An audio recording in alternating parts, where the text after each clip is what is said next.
So put torch on this better. So it's been turned off, obviously, and you can see the voltage that I set it to. I just come in this morning, and it's on 8.08 volts. So it's been resting overnight. About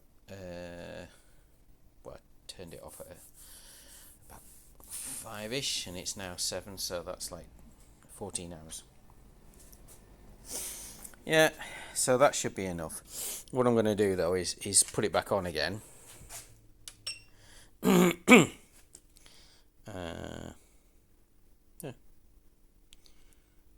What's going on? Why is it not? Oh, is it because I turned it down? No. And let's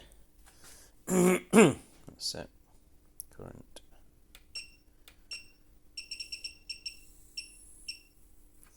No.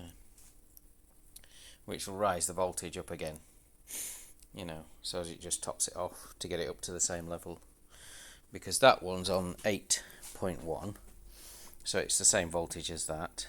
Yeah, I could probably do with topping both of them actually, but I'd have to cross connect them in order to make it work. I might even do that, you know, because this one's a little bit on the low side, so if I put them both on and then set it to 16.4 instead, then it should do both of them.